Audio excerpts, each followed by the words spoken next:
Hello, everybody. I'm Honey Novick. This is our fourth podcast of How Does It Feel podcast.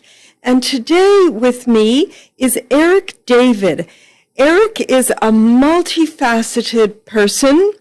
I think of Eric as a friend and somebody who has been an inspiration in this community, in this part of Toronto. And I'll tell you why. I can't remember exactly what year it was. It was somehow in the early 2000s. Yes, that's right. When a group of neighbors who were creative got together and decided to have an arts festival in the St. Clair, Christie, Bathurst kind of neighborhood.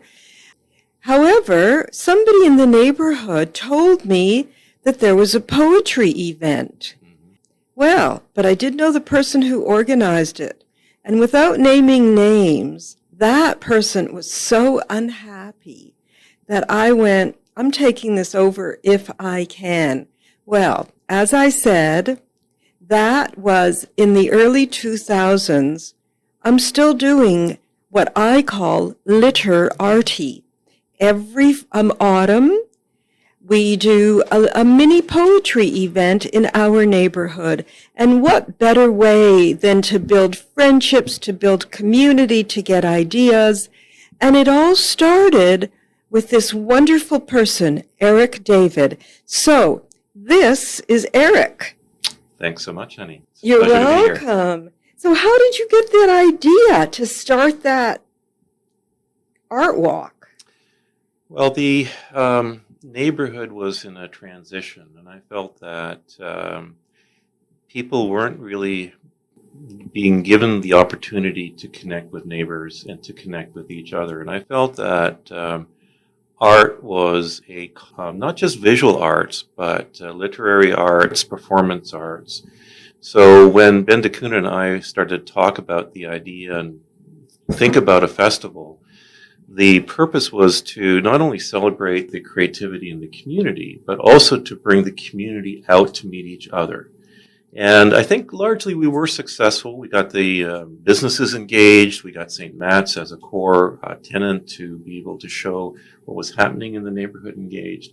We ran our poetry event, which was absolutely fantastic. So that really provided the opportunity for me at least, to connect with a much broader community and for the community to get to know each other. When you said that the community was going through a transition, what do you mean? Well, St. Clair was, to be honest, in disrepair. There were a lot of storefronts that were closed. It was, and although within my street I got to know some people through, the schools that our children went to, it was really pretty isolated. And have those individuals also realize that there are some great stores on the street. You should actually, patronize the local neighborhood. Wow, I'm sorry I didn't bring any of the flyers, but they were such interesting flyers that you knew you were at an arts event. And as I said earlier, I had met Eric as part of the organizing of this festival. And then lo and behold, I discover Eric is an artist. So what really, really impressed me was how you are able to capture the light in your work. To me, it's almost as if the light is the focus and everything else just is a part of what is being illuminated. So can we just see something? Sure. Let me just bring out a piece. So this particular piece was actually created during COVID. And light, as you can tell, is a very important component of it. I also wanted to tell a story. And in this case, it's the hope of the future, the light that's out here, with the current environment creating a rather disconnected and disassociated feeling. with the jester representing COVID's last laugh. I grew up on a farm, so all the colors of nature and the activities of nature influenced me quite a bit. And as a young artist, you get very excited about the impact that a piece of artwork or a stream of light coming through a forest has on you, and you want to replicate that. So you get very much involved in understanding technique and understanding the process of creating that sort of craft part of it. Then I started to ask myself a question, well, am I just trying to create visually compelling pieces, or am I also trying to ask the viewer to spend a little bit more time, ask some questions, and perhaps take a journey with me through the piece? And so I started to incorporate things like sound into my. So it's sound that's collected in the context of that painting. And the idea is as you're watching the piece, you're also listening to the music to provide you with some additional context. Maybe I can show you another piece Yes, here. please. So there's this piece, which is really a contrast of quiet and movement. This piece is called Reading by the Rapids. So that's that contrast between flat surface areas and line. I get very excited when I see this kind of work because aside from telling a story, my eye naturally goes to the work and lingers. And for a minute, not just light, but time plays a part in it. So especially like with your work. I mean, I'm kind of shameless in my fandom, I have to admit. So if I know Eric is going to have a show, not in Peterborough, but, in the city, then I will go and, like I say, just lose a part of the time when, that's what art to me does. You change when you look at a piece of art.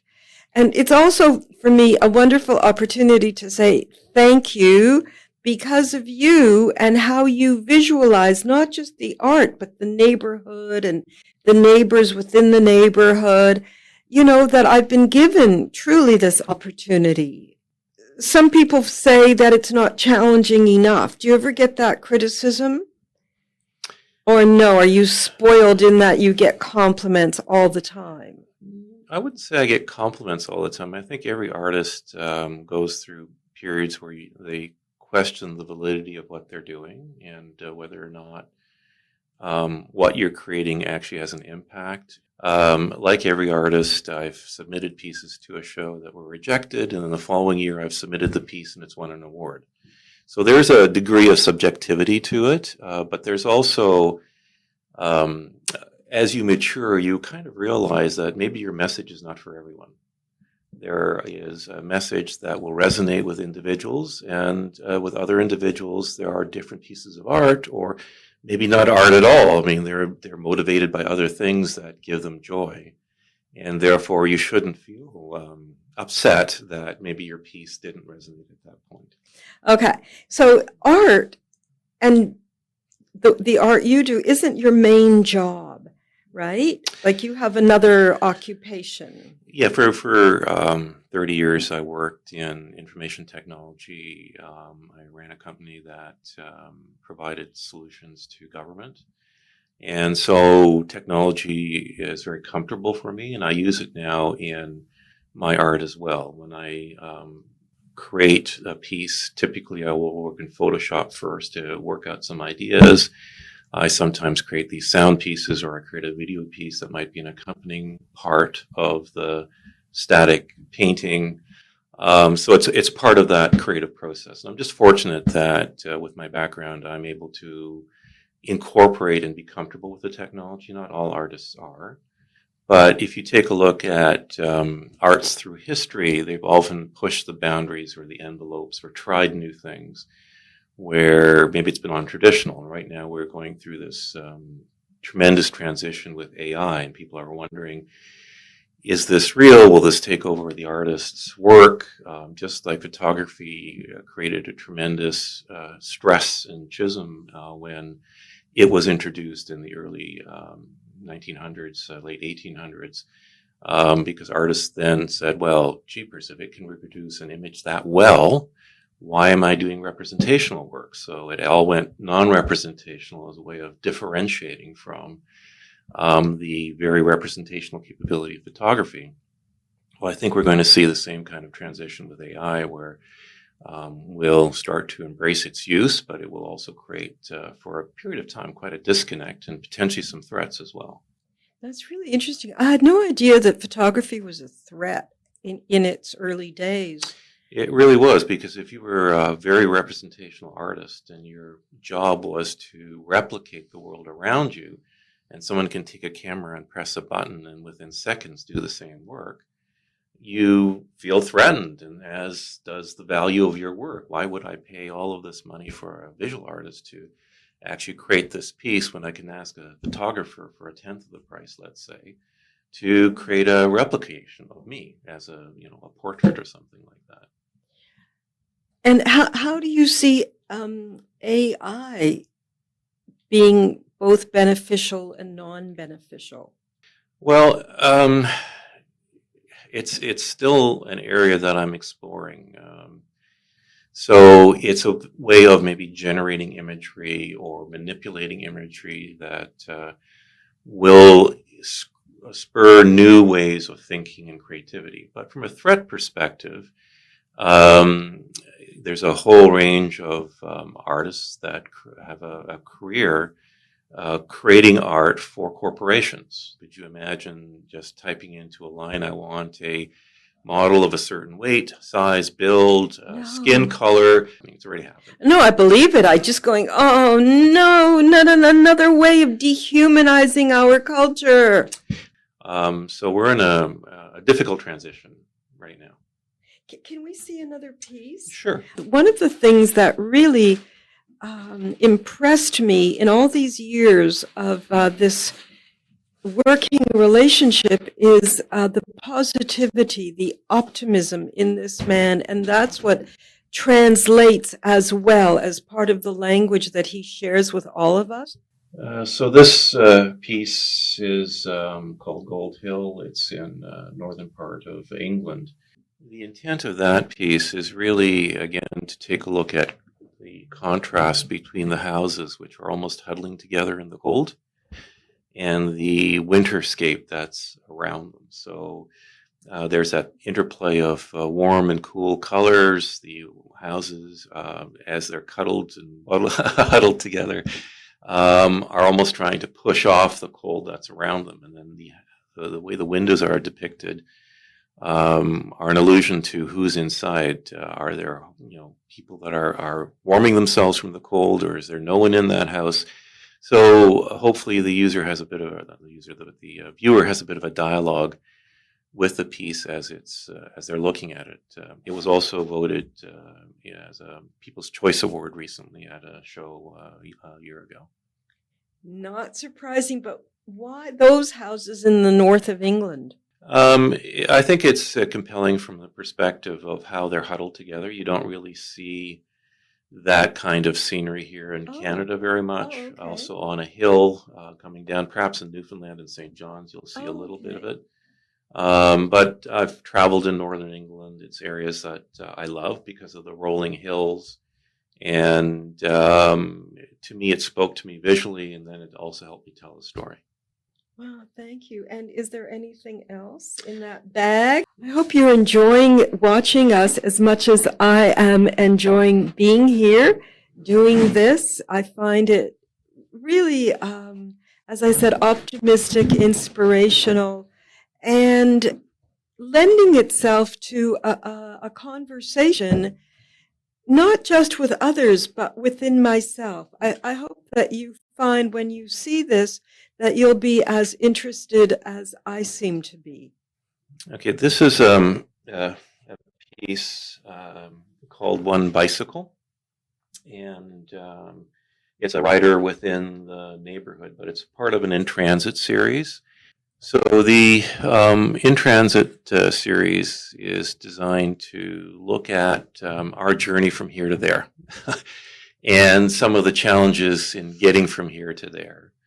In this particular piece, there's sound elements that talk about how bicycles, if embraced by the community, can actually reduce congestion and transit.